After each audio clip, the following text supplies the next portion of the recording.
আসসালামু আলাইকুম রহমতুল্লাহ। বন্ধুরা কেমন আছেন? আশা করি আল্লাহর রহমতে অনেক ভালো এবং সুস্থ আছেন। দেশে এবং প্রবাসে যে যেখান থেকে ভিডিও দেখছেন আপনাদেরকে অসংখ্য ধন্যবাদ জানাই। আজকে আমি এমন একটি আমল নিয়ে হাজির হয়েছি যে নাম দিয়ে বশীকরণ। আপনি যে কোনো মানুষের নাম দিয়ে আপনি তাকে আপনার বাধ্য করতে পারবেন বা বশ করে নিতে পারবেন।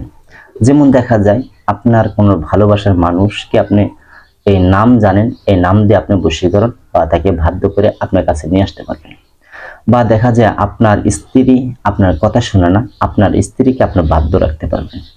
আর যে বন্ধুর দেখা যায় যে স্বামী কথা শুনে না বা পরকীয়া করে, ওই স্বামীকে আপনি বাধ্য করে রাখতে পারবেন।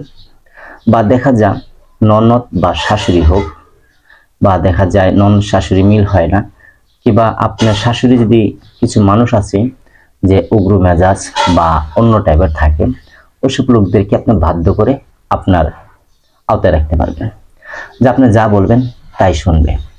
এটা দিয়ে আপনি যে কোনো মানুষকে আপনি বাধ্য করে নিতে পারবেন। যেমন দেখা যায় আপনার শত্রু আছে, আপনার শত্রুকে আপনার বাধ্য করে ফেলতে পারবেন। আপনার শত্রু আপনার বাধ্য হয়ে থাকবে, আপনি যা বলবেন তাই আপনার শত্রু কথা শুনতে বাধ্য হবে। বা দেখা যায় আপনার একটা দুশ্মন বা আপনি কারো কাছে টাকা পাওনা আছেন, ধরেন যে একজনের কাছে 1 লক্ষ বা 2 লক্ষ 3 লক্ষ টাকা আপনি পাবেন, কিন্তু আপনি সেই টাকাটা খালি ঘুরাচ্ছে 1 বছর 2 বছর 4 বছর 10 বছর পর্যন্ত টাকা ঘুরাচ্ছে, টাকাটা দিচ্ছে না।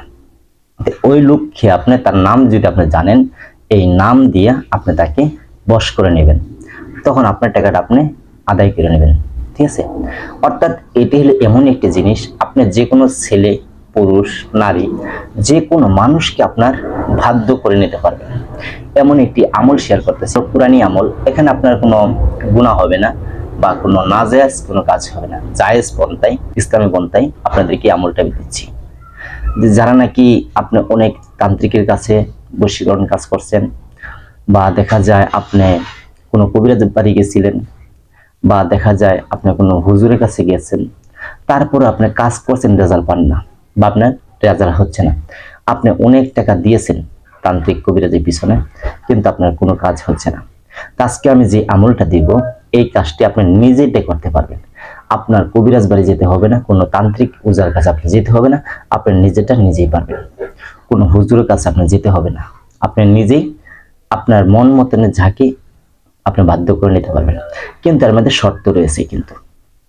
যেমন আপনি একটা পয়সাওয়ালা মানুষকে আপনার টাকা পয়সা পাওনা নাই, তাকে আপনি বাধ্য করবেন, এই কাজ করা যাবে না। যদি করেন তাহলে আপনি নিজেই বাধ্য হয়ে যাবেন। যদি আপনি এরকম কাজ করেন আপনি উল্টা বাধ্য হয়ে যাবেন।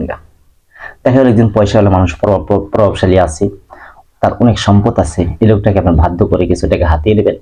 যদি তা করেন আপনি উল্টা তার বাধ্য হয়ে যাবেন। এটা হলো কুরানি আমল। কুরানি আমলটা এমনই, যদি আপনি বেগট বা নাজায়েজ কোনো কাজ করেন তাহলে এটা উল্টা অ্যাকশন করবে।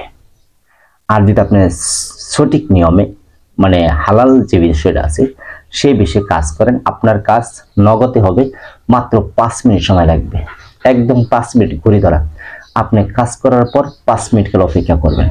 5 মিনিট পরে দেখবেন সে আপনাকে ফোন দিবে বা সে আপনার সাথে যোগাযোগ করবে বা আপনার কাছে আসবে, আপনার কাছে আপোষ হবে। এমন একটি পরীক্ষিত আমলে আপনাদের মাঝে হাজির হয়েছি। ইনশাআল্লাহ এই ভিডিওটা আপনারা স্কিপ না করে পুরো ভিডিওটা দেখেন, ইনশাআল্লাহ আপনি 100% সফলতা পাবেন 5 মিনিট সময়ের ভিতরে ইনশাআল্লাহ। কুরআনি আমল, কারণ জাদু মন্ত্র কুফরি কালাম না, কুরআনি আমলের উপর কোনো পাওয়ার নাই। যদি কুরআনি আমল হয়, কোরআন থেকে যে কোনো আমল করেন ইনশাআল্লাহ সেটা 100% সফলতা পাবেন। তো যাই হোক, এখন সেই আমলটি দেব। তার আগে একটা কথা বলি, আপনি যদি আমার এই ভিডিওটা আজকে নতুন দেখে থাকেন তাহলে একটু কষ্ট করে চ্যানেলটা একটু সাবস্ক্রাইব করে দেন, ভিডিওটা একটু শেয়ার করে দেন, একটি লাইক দিয়ে দেন। কারণ আমি মানুষের উপকারের জন্য ভিডিও আপলোড করে থাকি, যেন আপনারা সঠিক বা সৎ পরামর্শ পান, যেন আপনাদের 2 টাকা খরচ না হয়, আপনাদের নিজের কাজটা নিজে করতে পারেন। আমার চ্যানেলে বশীকরণ কাজ দিতে চাই না, কারণ মানুষ একজন এক রকম। তো ভালো উদ্দেশ্য কোরআনি আমল নিয়ে হাজির হয়েছি। যদি ভালো কাজ করেন আপনি 100% সফলতা পাবেন, 5 মিনিটে ফলাফল পাবেন ইনশাআল্লাহ। তো যাই হোক, এখন সেই আমলটি বলবো। অবশ্যই এই আমলটি করার আগে আপনি কি করবেন, যে কোনো বৃহস্পতিবার দিন, শুক্রবার দিন, এই দুইটা বারে আপনি কাজ করবেন। বৃহস্পতিবার বা শুক্রবার এই দুইটা বারে আপনার কাজ করতে হবে। তো স্ক্রিনে দেখেন আমি এখানে নকশা দিয়েছি কিছু আরবি হরফ, আরবি অক্ষর। এই অক্ষরগুলি, এই হরফগুলি আপনার লিখতে হবে। এটি কোরআনী আরবি হরফ। ছোট্ট একটি লাইন দেখতে পাচ্ছেন, এই লেখাটি আপনার লিখতে হবে। তো এটি কি বৃহস্পতিবার দিন করেন বা শুক্রবার দিন, হয়তো ফজর নামাজের পর, না হয় এশার নামাজের পর, এই দুই টাইমে আপনি আমল করবেন। এই আমল করার আগে অবশ্যই আগে আপনি 9 বার দুরূদ শরীফ পড়বেন এবং লেখা কমপ্লিট হওয়ার পরে আবার 7 বার দুরূদ পড়বেন। তো এই নকশাটি 3টি লিখবেন। 3টা লেখার পর নকশার নিচে আপনি যাকে ভালোবাসেন বা যাকে বাধ্য করতে চান, আপনার যে বন্ধু বান্ধব, যার কাছে পাওনা টাকা আছে ইত্যাদি, আপনি অর্থাৎ যাকে বাধ্য করবেন তার নামটা প্রথম লিখবেন। প্রথম তার নাম দিবেন, দেওয়ার পরে বিনতে দিবেন। বিনতে দেওয়ার পর তার মায়ের নাম দিবেন, তারপরে যে আপনার নাম দিবেন, তারপরে আপনার বাবার নাম দিবেন। মা বাবার নাম লাগবে, এটা উপরের লেখাটা নিচ দিয়ে লিখবেন। লেখার পর এটা সলিতা বানাবেন, মানে এটা বাস করবেন। বাস করার পর ছোট করে বাস করে সরষের তেলে ভিজাবেন। ভিজে 3টা নকশা 3 দিন জ্বালাবেন। দেখবেন যে একটা নকশা যখনই আপনি জ্বালায় দিবেন, তারপরে কিন্তু আপনি যোগাযোগ করবে।